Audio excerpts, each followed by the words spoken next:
to show you how to make the base of the 2-ingredient dough. You're going to need some self-rising flour. Now, I know a lot of people in Canada struggle to find that. I found that at the bulk barn. Then you're going to need some Greek yogurt. Of course, it needs to be plain and fat-free. Also going to need some salt, and I'm using the garlic Himalayan salt with a little bit of garlic flavoring. So the ratio for this recipe is always 1:1. So if you want to make half this batch, you can do half a cup of self-rising flour and half a cup of the Greek yogurt. But today for this recipe, I'm going to be using 1 cup of self-rising flour. And then 1 cup of the plain Greek yogurt. Just going to mix that all in together. Next, we're going to add in our pink Himalayan sea salt and garlic seasoning.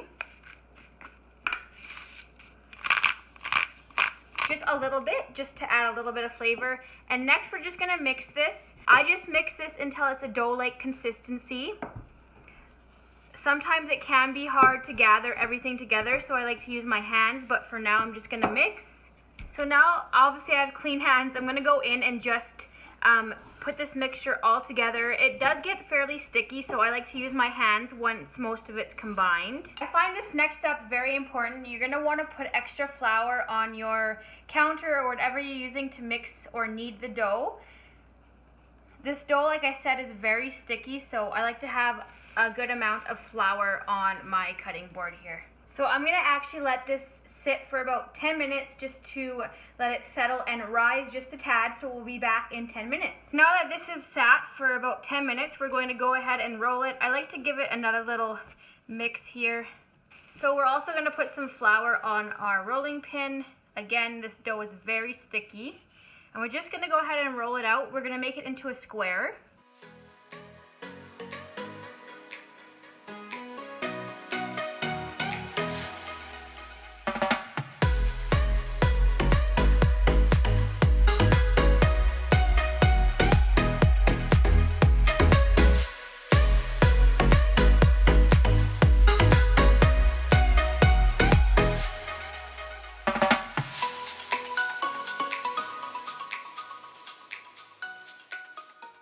If you have ends like this, I just kind of try and gather a little bit.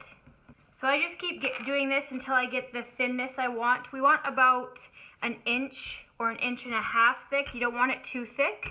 You don't want the dough to overpower, because I'm trying not to use too much cheese in this recipe, or else it will bring the points up higher.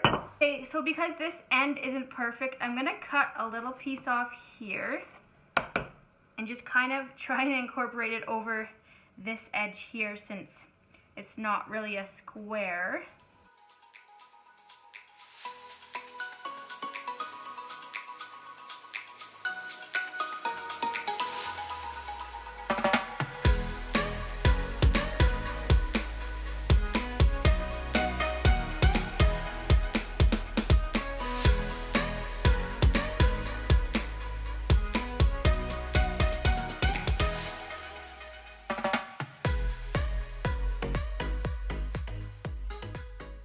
Now that that is all done, I know it's not a square but it's not going to be perfect, like I said. We're going to grab some spray butter, and we're just going to spray it onto the dough. I've decided to add a little bit of this. This is from Safeway. You can have up to 1/4 cup for 1 point, but we're not going to even use 1 point's worth. I'm going to use like 2 tablespoons. I'm just going to go ahead and spread that over. This is just going to give the cheese buns a little bit more flavor without adding any extra points. I kind of am trying to recreate a cheese bun that I used to have when I was little, and it did have a bit of pizza sauce on it, so that's why I chose to use pizza sauce as well. You don't want to put too much, because it's just going to be super overpowering, and you don't want to necessarily taste the pizza sauce. You're going to want to just taste the cheese. I did add a bit more because I didn't have enough, and still it's sitting at 0 points for the pizza sauce. After that's done, you're gonna add basically the star of the show, the cheese. I love cheese. This is the cheese that I am using. This is the only thing I could find. I couldn't find like light cheddar cheese, but that is fine. Here's the nutritional info, so you can find something similar. Used 1 cup of cheese, and I actually measured it out because I feel like sometimes you get more when you measure out. So I'm just gonna spread this evenly across this dough here. I know in the States they have fat-free cheese, and you can use much more than what I'm using right now, but I have a lot of Canadian followers here, and I know they can't get that. So I just chose to try and find something generally that they could find. So I'm just gonna try and spread it all over. I don't wanna really see much of the dough or the pizza sauce. I want every bite to have cheese on it. Okay, so that looks pretty good to me. This is a difficult part. It's the rolling. I'm gonna roll this way here, and just wanna take your time because this dough sometimes can be stubborn.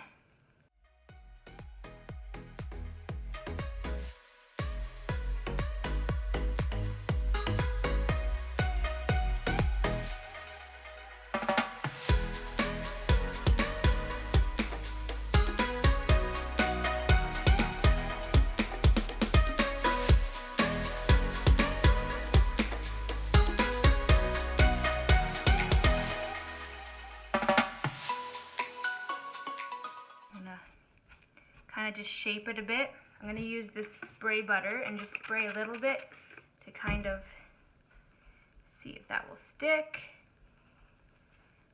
Alright.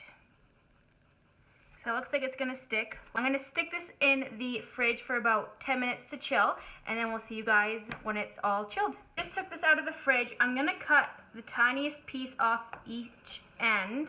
I'm just doing this so it's kind of even and not all wonky. I find that works better in the long run. They stick together better. So I'm going to go ahead and cut this into 8 pieces. I'm going to try and make them all even so they'll be consistent with the points. So there you go. You have 8 cheese buns here ready to go in the pan. I've already used some Pam on this to make sure they don't stick, so I'm just going to stick these on here. I'm probably going to have to use 2 pans, and that's okay. You don't want to squish them.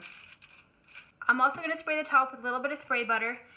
Alright, so these are ready to go into the oven at 400 degrees for 20 minutes. Again, you want to watch your oven. Ovens may vary, so just keep an eye on them.